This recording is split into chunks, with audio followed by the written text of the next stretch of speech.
A pergunta que ecoa nos centros de inteligência e nas universidades de prestígio ao redor do mundo não é mais se a China possui a capacidade de projetar poder global.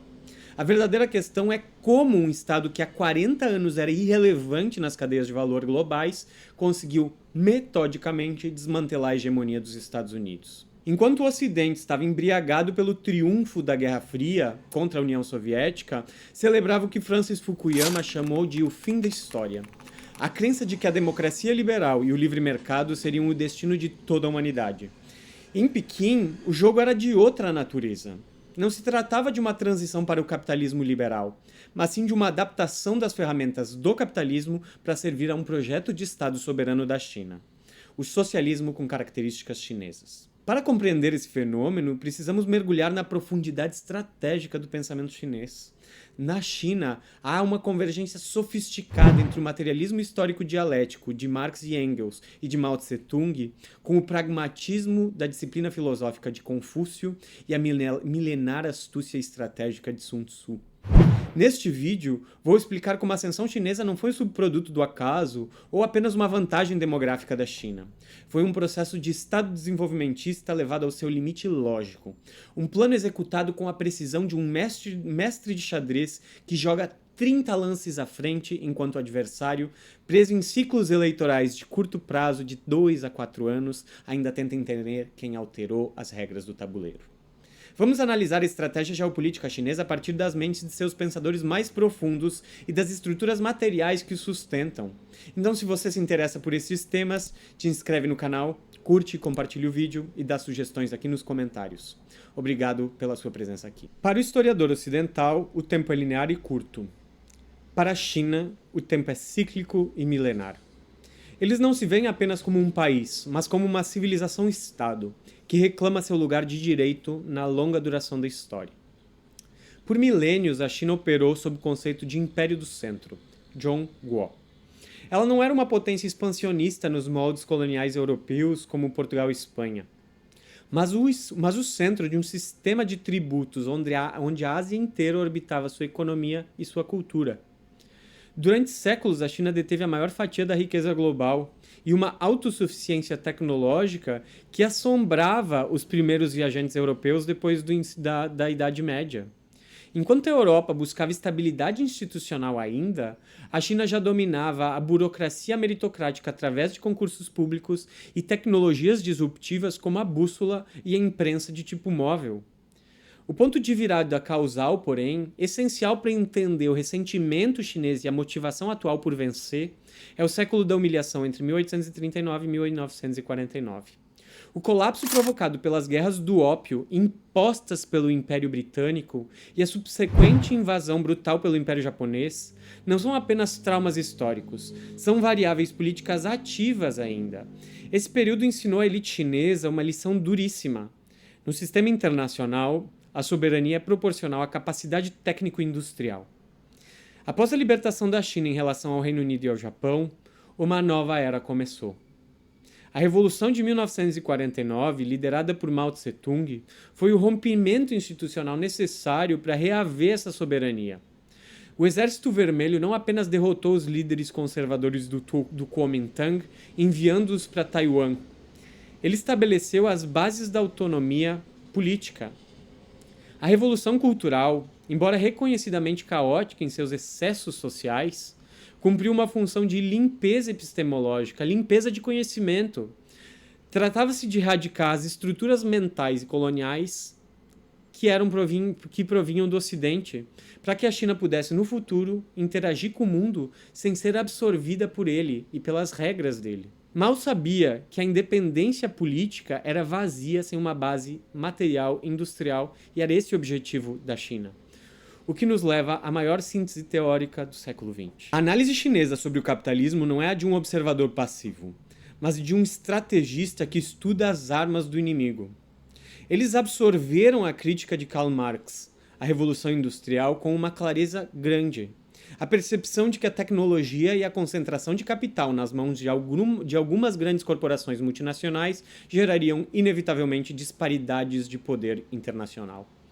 Marx previu que o capitalismo tardio levaria à formação de monopólios, onde o Estado serviria como um comitê para gerir os negócios do alto empresariado e onde poucos bancos centralizariam todos os investimentos e o crédito das nações. Ao observar os Estados Unidos, os estrategistas chineses viram uma simbiose entre o complexo industrial militar, a especulação financeira e os interesses das multinacionais norte-americanas. E a conclusão foi pragmática. Para não ser devorado por esse sistema, a China precisaria dominar as forças produtivas do capitalismo sem adotar o seu modelo de governança liberal. A genialidade tática de Deng Xiaoping foi o que podemos chamar de recuo estratégico para o salto à frente. Ele compreendeu que nos anos 70 e 80, os Estados Unidos estavam exaustos pela Guerra Fria contra a União Soviética e pela estagnação econômica. A China estendeu a mão como um parceiro de baixo custo, um auxiliar global com mão de obra abundante e barata para diminuir os custos de produção e os preços dos produtos. A China faria o trabalho pesado e os Estados Unidos ficariam com as finanças e a tecnologia. Mas sob a superfície da mão de obra barata havia uma política deliberada de absorção tecnológica pelos chineses. O Ocidente acreditou na tese da convergência, a ideia de que, ao enriquecer, a China inevitavelmente se tornaria uma democracia liberal. Foi um erro de cálculo histórico. A China utilizou a globalização para entrar no sistema financeiro e atrair o capital fixo do Ocidente, ou seja, as fábricas e os laboratórios, enquanto mantinha o controle do capital circulando através do seu sistema bancário estatal. Eles não se tornaram ocidentais, eles usaram o Ocidente para acelerar sua própria revolução industrial. Se Marx forneceu o mapa econômico, a filosofia clássica chinesa forneceu a mentalidade estratégica. Aqui, a ascensão chinesa se encontra com o retorno de uma tradição milenar. No livro A Arte da Guerra, de Sun Tzu, ele ensina que a vitória ideal é obtida sem o desgaste do combate direto. O conceito de Qi, o alinhamento das forças favoráveis, foi aplicado com maestria. Enquanto o governo americano mergulhava na arrogância de um mundo unipolar após o fim da União Soviética, gastando recursos em guerras de ocupação no Oriente Médio, a China acumulava Qi. Ela se fazia de fraca para que o adversário não reagisse, enquanto construía silenciosamente a base industrial que tornaria a contenção da China pelos Estados Unidos impossível no futuro. Somado a isso, temos a tradição de Confúcio, que oferece a argamassa social para esse esforço. Diferente do atomismo social dos ocidentais, em que o indivíduo é a unidade primária e o curto prazo dita as ações de cada um, o modelo de Confúcio pesa pela hierarquia social, pelo mérito da burocracia e pelo compromisso entre as gerações. Essa estrutura permitiu que a China implementasse políticas de sacrifício no presente em prol da grandeza no futuro. A sociedade harmônica confucionista permite uma estabilidade que o pluralismo conflituoso ocidental muitas vezes não consegue sustentar num projeto de longo prazo. O resultado é a capacidade de planejar para 2050, enquanto as potências democráticas do Ocidente estão paralisadas pela polarização de 2025. Vamos agora aos fatos materiais que consolidam essa vitória silenciosa. A estratégia chinesa não se baseia em uma mão invisível do mercado, mas em uma mão visível altamente sofisticada, os planos quinquenais do Estado chinês. Diferente do planejamento centralizado soviético, que era rígido e ineficiente, o planejamento chinês é orientado para o mercado, mas comandado por objetivos nacionais. Eles entraram nas cadeias globais de produção não como subalternos, mas como engenheiros de sistemas. A transferência de tecnologia não foi um bônus, foi a regra do jogo. Se uma multinacional ocidental queria o acesso ao mercado consumidor chinês, ela deveria compartilhar o seu DNA tecnológico. Onde o conhecimento era retido, a China aplicava a engenharia reversa e o investimento massivo em educação de base e pesquisa universitária. Hoje, a China lidera registro de patentes mundiais. Eles dominaram os estrangulamentos da economia global, o processamento de terras raras indispensáveis para chips e baterias, a infraestrutura portuária global e mesmo as tecnologias 5G. A sacada econômica mais brilhante, contudo, foi o controle do sistema financeiro. No capitalismo liberal, o sistema financeiro dita a política econômica, focando em lucros trimestrais para acionistas.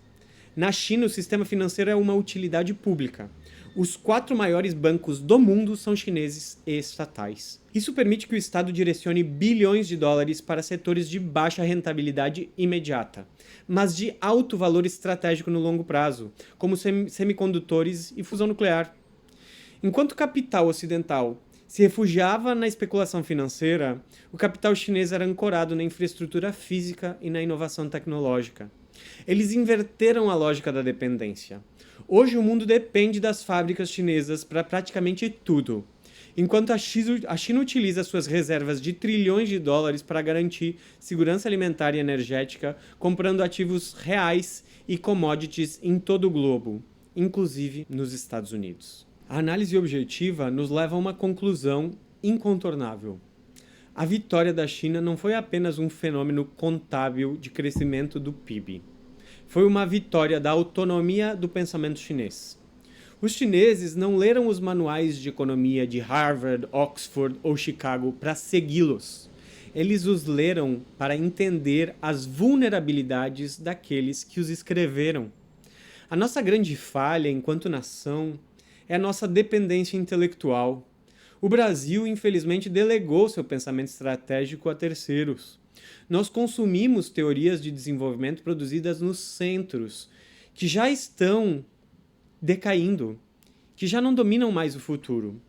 Estamos presos em uma armadilha debatendo questões do século XX, enquanto o mundo é reconfigurado por uma potência que já planeja o século XXII. A China representa um desafio existencial para o modelo brasileiro. Eles não são apenas compradores de ferro e de soja, eles são arquitetos de uma ordem onde quem não produz tecnologia é, por definição, um país satélite. Não podemos aceitar passivamente o papel de celeiro do mundo em troca de computadores e carros elétricos estrangeiros. Isso não é comércio, é uma nova forma de reprimarização da economia brasileira. A China nos ensina que o desenvolvimento é um ato de vontade política e rigor científico. Exige que nossos intelectuais e líderes parem de copiar modelos prontos e comecem a desvendar as regras ocultas do poder global. Precisamos entender como uma nação saiu da miséria para a fronteira tecnológica sem disparar um tiro, usando apenas o planejamento e o investimento do seu próprio povo. O pensamento chinês foi mais sistêmico, mais resiliente e, acima de tudo, mais fiel aos seus próprios interesses nacionais do que o pensamento ocidental foi aos seus. O futuro não será uma repetição do passado. O futuro fala mandarim, não porque a China impôs sua língua, mas porque ela impôs sua eficiência. A pergunta final que deixo para cada um de vocês é: o Brasil continuará sendo um espectador passivo da história alheia ou teremos coragem de começar a escrever o nosso próprio roteiro de soberania? O tempo da ingenuidade acabou, o jogo é agora e para quem tem profundidade estratégica e capacidade de pensar.